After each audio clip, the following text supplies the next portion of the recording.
Shalom, salam sejahtera dan damai Kristus bagi kita semua. Perkenalkan, nama saya Juniadi dengan NIM A12 2024 07200, mahasiswa program studi Sistem Informasi Universitas Dian Nusantara. Pada kesempatan ini, sebagai pemenuhan tugas ujian akhir semester mata kuliah Pendidikan Agama Kristen Protestan, saya akan membawakan sebuah video narasi dengan tema Kasih Kristus. Dari sekian banyak tema yang ditawarkan, hati saya tergerak untuk memilih tema ini. Sebab bagi saya, kasih Kristus bukan sekedar salah satu bagian dari iman Kristen. Ia adalah jantung dan pusat dari seluruh iman kita. Tanpa kasih Kristus, kekristenan hanya akan menjadi kumpulan aturan dan tradisi. Namun, dengan kasih Kristus, iman kita menjadi hidup, penuh makna dan mampu mengubah cara kita memandang Tuhan, sesama, bahkan diri kita sendiri.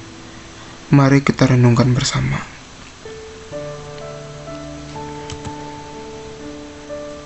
Apa itu kasih Kristus? Di sini kita bisa lihat di slide ini, makna kasih Kristus agape dalam kehidupan. Kasih Kristus adalah kasih yang tulus dan tanpa syarat. Melalui Yesus, Allah menunjukkan kasih-Nya kepada umat manusia seperti yang tertulis dalam Yohanes 3 ayat 16. Ketika kita bicara tentang kasih dalam kehidupan sehari-hari, seringkali kita mengartikannya sebagai perasaan, rasa suka, rasa sayang, atau ketertarikan kepada seseorang yang kita suka. Namun, kasih Kristus jauh melampaui itu. Dalam bahasa Yunani, kasih semacam ini disebut agape, yaitu kasih yang tulus tanpa pamrih dan tidak menuntut balasan. Kasih agape tidak bergantung pada seberapa baik atau seberapa layak orang yang dikasihi. Ia mengasihi bukan karena kita pantas dikasihi, melainkan karena itulah hakikat Allah sendiri. Alkitab bahkan menegaskan bahwa Allah adalah kasih. Kasih Kristus adalah kasih yang dinyatakan secara nyata melalui pribadi Yesus Kristus. Kasih ini tidak hanya diucapkan, tetapi dibuktikan dengan tindakan, sampai kepada pengorbanan yang paling besar. Puncak dari kasih ini digambarkan dalam ayat yang mungkin paling dikenal di seluruh Alkitab. Dalam Yohanes 3 ayat ke-16, karena begitu besar kasih Allah akan dunia ini, sehingga Ia telah mengaruniai anaknya yang tunggal, supaya setiap orang yang percaya kepadanya tidak binasa, melainkan beroleh hidup yang kekal. Ayat ini menunjukkan bahwa kasih Kristus berawal dari inisiatif Allah sendiri, bukan manusia yang lebih dahulu mencari Tuhan, tetapi Tuhan yang lebih dahulu mengasihi dan menjangkau manusia. Kasih itu begitu besar sehingga Allah rela mengorbankan anaknya yang tunggal demi keselamatan kita semua. Bukti nyata kasih Kristus terlihat pada salib, simbol pengorbanan terbesarnya dalam Roma 5 ayat ke-8 dan Yohanes 15 ayat yang ke-13. Kita diingatkan akan cintanya yang mendalam dan tak bersyarat. Bukti nyata kasih Kristus. Kasih Kristus bukanlah kasih yang hanya berhenti pada kata-kata. Bukti terbesar dari kasih itu adalah salib. Di kayu salib, Yesus menanggung dosa yang seharusnya menjadi tanggungan kita. Ia menderita, dihina, dan mati bukan karena kesalahannya, melainkan karena kasih-Nya kepada manusia yang berdosa. Yang membuat kasih ini begitu istimewa adalah waktunya. Kasih tidak menunggu kita menjadi orang yang baik terlebih dahulu. Ia mati untuk kita justru pada saat kita masih hidup dalam dosa. Rasul Paulus menuliskan dengan indah,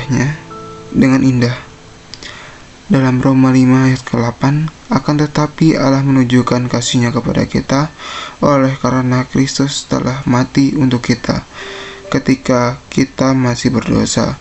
Inilah yang membedakan kasih Kristus dari kasih manusia pada umumnya. Manusia biasanya mengasihi mereka yang mengasihi kita atau yang kita anggap pantas, tetapi Kristus mengasihi kita saat kita belum pantas, saat kita menjauh, bahkan saat kita menolaknya. Yesus berdiri berkata bahwa kita ada di kasih yang lebih besar daripada kasih yang rela berkorban. Dalam Yohanes 15 ayat yang ke-13, tidak ada kasih yang lebih besar daripada kasih seorang yang memberikan nyawanya untuk sahabat-sahabatnya. Yesus tidak hanya mengucapkan kalimat ini, Ia benar-benar melakukannya. Ia memberikan nyawanya di kayu salib, dan 3 hari kemudian Ia bangkit, mengalahkan maut, membuktikan bahwa kasih dan kuasanya lebih besar daripada kematian itu sendiri. Salib dan kebangkitan adalah bukti nyata bahwa kasih Kristus sungguh-sungguh menyelamatkan.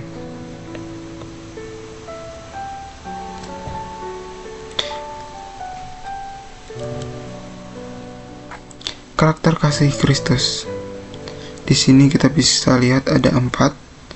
Ya, pertama, kasih tanpa syarat, kasih yang diterima apa adanya tanpa syarat maupun batasan. Mengampuni, kasih yang mengajak kita untuk mengampuni tanpa batas. Habis itu berkorban, Kristus rela mengorbankan segalanya demi keselamatan umat manusia. Yang keempat, kekal, kasih Kristus tidak terpisah, abadi selamanya bagi kita. Karakter kasih Kristus. Jika kita merenungkan kasih Kristus lebih dalam, kita akan menemukan beberapa ciri yang membuatnya berbeda daripada kasih pada umumnya. Pertama, kasih Kristus adalah kasih yang tanpa syarat.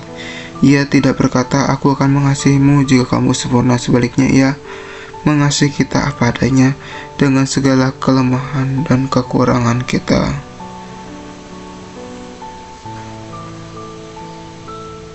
Yaitu kedua, kasih Kristus adalah kasih yang mengampuni.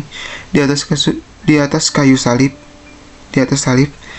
Yesus justru mendoakan orang-orang yang menyalibkannya. Inilah teladan pengampunan yang luar biasa. Yang ketiga, kasih berkorban. Kasih Kristus adalah kasih yang berkorban. Kasih ini tidak mencari keuntungan bagi diri sendiri, melainkan rela memberi, bahkan sampai pada pengorbanan terbesar. Rasul Paulus menggambarkan bagaimana rupa kasih yang sejati dalam suratnya kepada jemaat di Korintus. Dalam 1 Korintus pasal 13, ia menjelaskan bahwa kasih itu sabar dan murah hati. Kasih tidak cemburu, tidak memegahkan diri, dan tidak sombong. Kasih tidak menyimpan kesalahan orang lain, tidak mudah marah, serta menutupi dan menanggung segala sesuatu. Kasih yang sedemikian sempurna hanya sungguh-sungguh dinyatakan di dalam pribadi Kristus. Yang paling menguatkan, kasih Kristus adalah kasih yang kekal.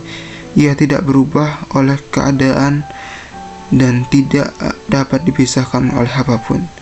Rasul Paulus dengan penuh keyakinan berkata bahwa tidak ada satu hal pun, baik maut, baik kesulitan, baik masa kini maupun masa depan, yang sungguh memisahkan kita dari kasih Allah di dalam Kristus Yesus. Roma ayat 8 pasal 38 ayat yang ke Roma ayat pasal 8 ayat 38 sampai 39. Betapa besar dan teguhnya kasih itu.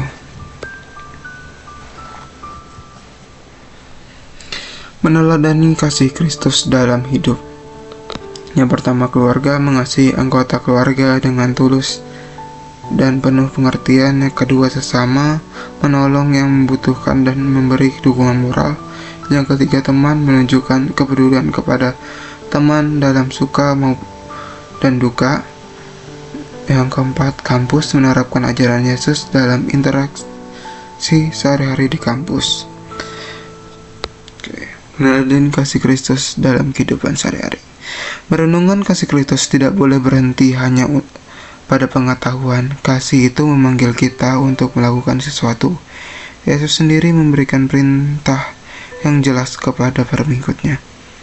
Dalam Yohanes pasal ke-13 ayat yang ke-34, Aku memberikan perintah baru kepada kamu, supaya kamu saling mengasihi, sama seperti Aku telah mengasihi kamu, sedemikian pula kamu saling mengasihi. Kita dipanggil untuk mengasihi dengan cara Kristus mengasihi, tulus, sabar, dan rela berkorban.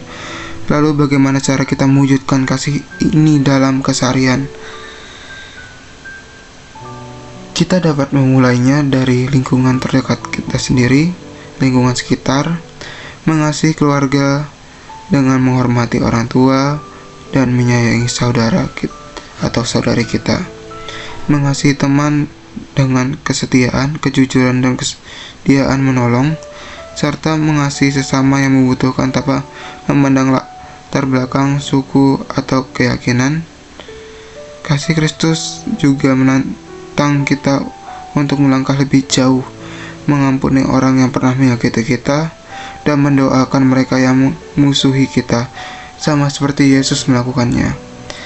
Sebagai mahasiswa, kasih Kristus dapat kita nyatakan dalam hal-hal sederhana, bersikap jujur dalam mengerjakan tugas, tidak menyontek, membantu teman yang sedang kesulitan memahami pelajaran atau kesulitan akan sesuatu, menghargai dosen dan sesama, serta menjaga sikap dan tutur kata kita. Kasih tidak selalu tampak dalam hal besar, seringkali justru nyata dalam ketulusan hal-hal kecil yang kita lakukan setiap hari. Rasul Paulus bahkan menjadikan kasih Kristus sebagai dasar seluruh hidupnya. Ia berkata bahwa ia hidup, tetapi bukan lagi dirinya sendiri yang hidup, melainkan Kristus yang hidup di dalam dia. Galatia 2 ayat yang ke-22, Galatia 2 ayat yang 20. Artinya, ketika kita sungguh mengalami kasih Kristus, hidup kita pun akan dituntun oleh kasih itu, memancarkannya kepada orang-orang di sekitar kita. Refleksi penutup. Saudara-saudari yang terkasih, dari seluruh perenungan yang ini kita belajar bahwa kasih Kristus adalah kasih yang berawal dari Allah, dibuktikan melalui salib, bersifat tanpa syarat dan kekal, serta memanggil kita untuk mengasihi sebagaimana Ia telah mengasihi kita. Kasih ini bukan sekedar teori untuk dipelajari, melainkan kenyataan yang mengubah hidup. Ketika saya merenungkan betapa besar kasih Kristus bagi saya, seseorang yang tidak sempurna dan penuh kekurangan, saya diingatkan bahwa saya sangat dikasihi, dan karena telah dikasihi sedemikian besar, sudah selayaknya saya pun belajar mengasihi orang lain dengan tulus. Kiranya kita semua boleh semakin mengenal, mengalami dan memancarkan kasih Kristus dalam kehidupan sehari-hari. Biarlah kasih itu menjadi terang bagi keluarga, teman, dan lingkungan di sekitar kita. Sebab dari kasih itulah dunia akan mengenal bahwa kita sungguh-sungguh murid-murid Yesus, murid-murid Kristus. Demikian video narasi yang dapat saya sampaikan. Terima kasih atas perhatiannya. Tuhan Yesus memberkati kita semua. Shalom.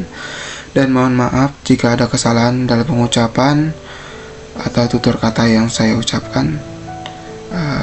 Mohon maaf sekali lagi dan terima kasih.